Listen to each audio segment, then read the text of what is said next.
Let's sort it all out with Gemma Tognini from GT Communications and Caroline DeRusso, the Royal Report host, joining us from Perth. Let's start on something a little bit more down to earth than the Royals, hey? And the latest Polly to be exposed for dipping into the travel proceeds, the rorts, I'm tempted to say. Caroline, tell me about Stephen Jones. He lives near Wollongong in New South Wales, 2.5 hours from Parliament House. He's got a taxpayer-funded car he can drive there and back. But a few times he's summoned a driver from the nation's capital to come and get him and drive him up there. That bespeaks to me two things. One, he doesn't give a stuff about our money. And number two, he's up himself. Yeah, probably all those things and probably a bit more. And when you look at those amounts of money, and I know whenever I pay my PAYG, you see those sorts of sums of money and you think, I wonder what they're going to do with that money once I hit submit on my BPay. And now we know exactly what they do with those amounts of money. And look, the fact of the matter is he doesn't live that far away. He doesn't live that far away. Drive yourself, mate. If you can't drive yourself 2.5 hours to work, well, then you've got bigger problems. And you'll remember, Chris, you'll remember in 2018 there was that big blow up, that big pile on Melissa Price for the amount of money that she was spending to ferry herself around Durack, the biggest electorate in the country. Yeah. She has an office in Merredin, an office in Geraldton and an office in Broome. Now, they are the MPs that genuinely need to use taxpayer resources in order to get around their electorates to be able to represent their constituents. The fact that you live a couple of hours away from the office but you want someone to come and pick you up is just not acceptable. Yeah, look, he's got to get up to Canberra for the week. He's got tickets on himself. He said, I'm too important to drive myself. I can't just make a few calls while I'm driving. I need a limo so I can, sit in the front seat and go through my papers. Well, my first response when I saw this story was Stephen who? Yeah. Never heard of the bloke, first up. So great that now that this is what he'll be known for. Wonderful contribution. Second of all, it is that. I mean, nobody spends other people's money better than the socialists who are running this country. Truly. Like, I guarantee you, Caroline made an excellent point.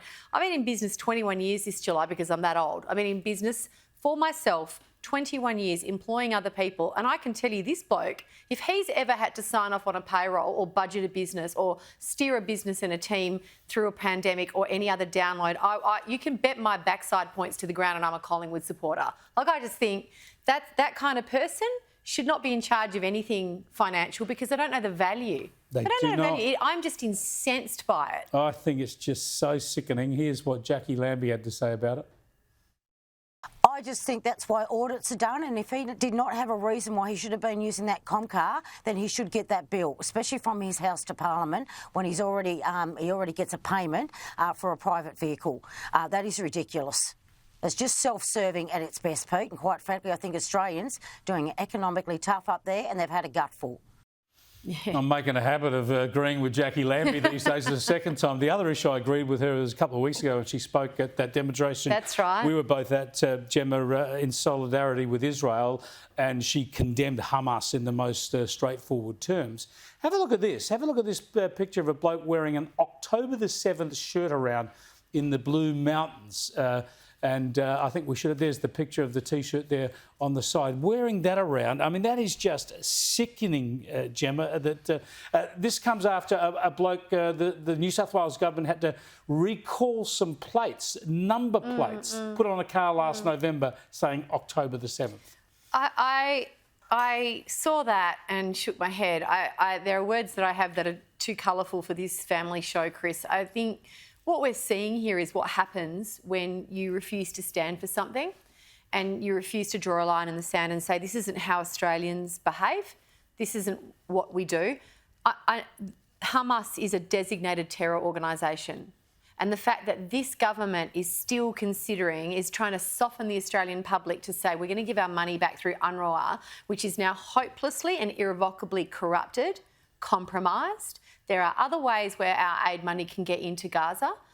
This government, I'm making a connection here that is not hard to see in plain sight. This is what happens when people's behaviour is not challenged. God. This is what happens when you have, as we had a couple of weeks ago, we had an activist in the streets of Melbourne waxing lyrical about how great it is to send your kid to martyrdom because you get a bunch of sweets. We go house to house and give each mother a lolly.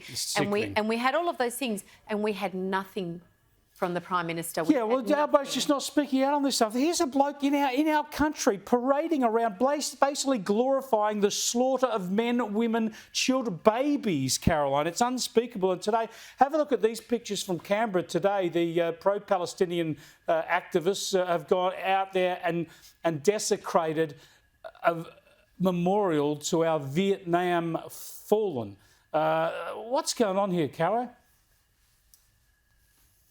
Well, it's total disrespect, and they know they can get away with it, and so they continue to do it. And this is where we have, as a society, become too tolerant.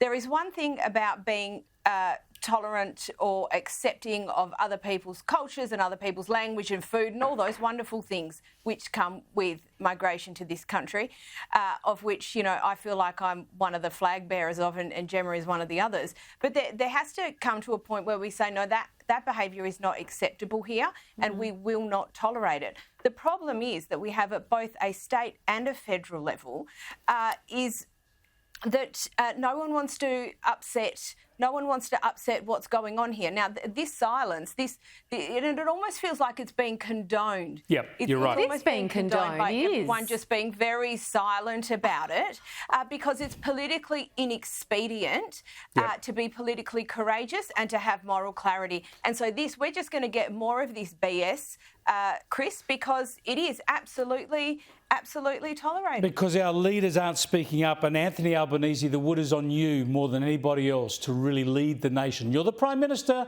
you're not the opposition leader. It's your job to show leadership on this stuff, and we're not seeing it.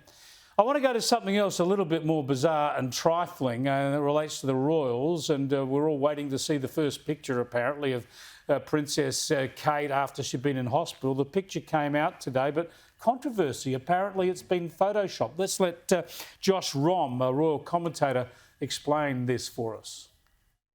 What they say is that there are various elements of the photo which may or may not look suspicious. They say that Princess Charlotte's wrist of the sleeve of her jumper appears that it may have been digitally altered. There may have been an issue with the heel of her foot and the pavement.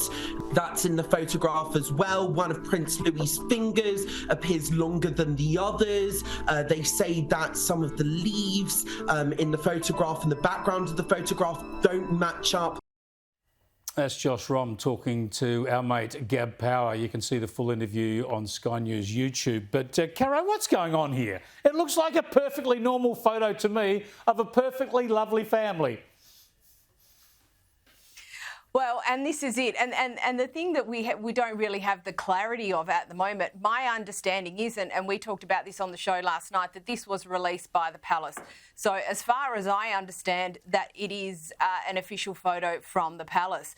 Now, it would not be the first photo that has had a touch-up or a bit of Photoshop in the history of. So if we are going to be really critical of this, and we might be, which is fine, then every photo which cops a touch-up should have a little mark in the corner which signifies that it's had a touch-up in some way. So no one has...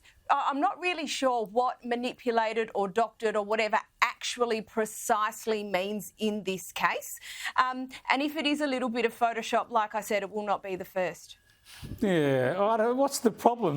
Maybe the kids had dirty hands and they wanted to flick them around. It's obsession, right? I didn't look at it too hard, but then I'm not a wild conspiracy theorist. I'm trying to see what the problem with Princess Charlotte's wrist is. No idea. I like the photo.